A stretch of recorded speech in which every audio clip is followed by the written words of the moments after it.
Introduction. Welcome to Legacy of Leaders, where we bring you in-depth stories about the world's most iconic figures who shaped history through vision, sacrifice, and leadership. In this video, we explore George Washington, the first president of the United States, the man who laid the foundation of a new nation and whose legacy still inspires leaders around the world. We'll dive into why did he checkmark his early life and how he built himself up. Why did he checkmark his military career and victories in the fight for independence? Why did he checkmark his presidency and the key decisions that shaped America? Why did he checkmark his famous farewell address and the timeless lessons within? Why did he checkmark the lasting legacy he left for generations to come? Stay with us as we uncover the story of a man revered worldwide as the father of his country. Please don't forget to subscribe to Legacy of Leaders for more powerful stories of leadership and legacy that shaped our world. Narration continues. Today we present The Legacy of George Washington, Leadership that Shaped America. This is the story of his leadership, his legacy, and his personal life. Part 1. Early Life and Background. George Washington was born on February 22, 1732, in Westmoreland County, Virginia, into a moderately wealthy plantation family. He was the eldest child of Augustine and Mary Ball Washington. His father passed away when George was just 11 years old, leaving most of the family's wealth to his older half-brothers. Although he never had a formal higher education, Washington was largely self-taught. He mastered mathematics and land surveying, and at just 17, he became a professional land surveyor. This gave him deep knowledge of the American frontier, knowledge that would later prove invaluable in war and politics. Part 2. Military Career and Rise to Prominence. Washington gained early leadership experience during the French and Indian War from 1754 to 1763. He served as a lieutenant colonel in the colonial militia. Despite early military mistakes, he proved himself resilient and brave, earning respect and building his reputation.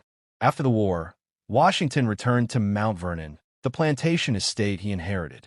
In 1759, he married Martha Dandridge Custis, a wealthy widow, and took on the responsibilities of managing the plantation, including the difficult reality of enslaved labor, something he later grew uncomfortable with.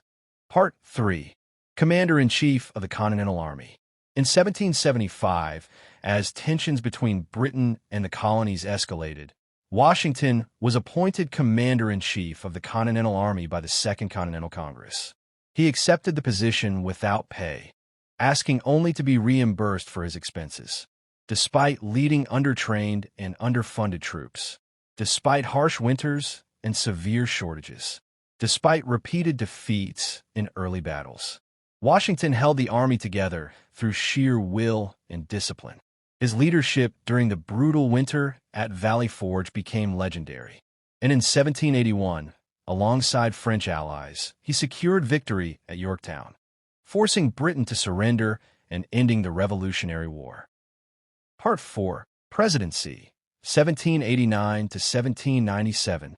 In 1789, George Washington was unanimously elected as the first president of the United States, the only person in U.S. history to receive such a vote.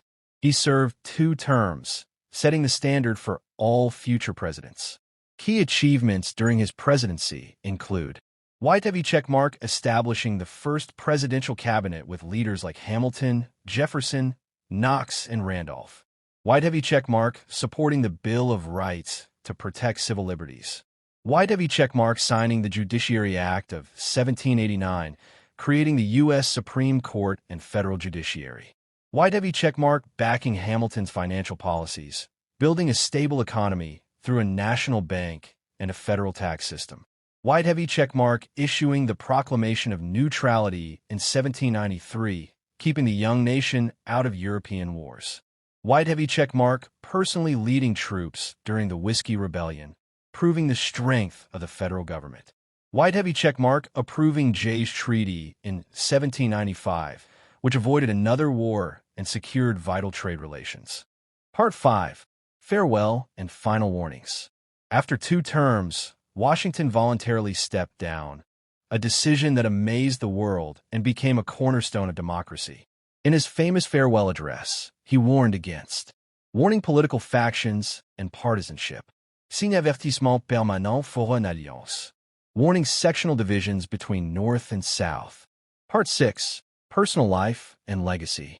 Washington retired to Mount Vernon, managing his estate and living a quiet life with Martha Washington. Though he owned over 300 enslaved individuals, his views on slavery evolved over time. In his will, he took a historic step. He freed all the enslaved people he personally owned upon his death, the only founding father to do so.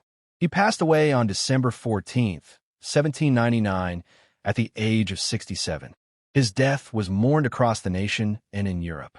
Washington came to symbolize honor, integrity, selflessness, and the Republican values that define leadership. Conclusion: George Washington is remembered as the father of his country. His name lives on in Washington, D.C., on currency, in monuments, and in schools across the world. More importantly, his example of restraint, humility, and unity remains a guidepost for leadership today. Subscribe to Legacy of Leaders to explore more timeless stories of those who shaped the world through leadership and legacy.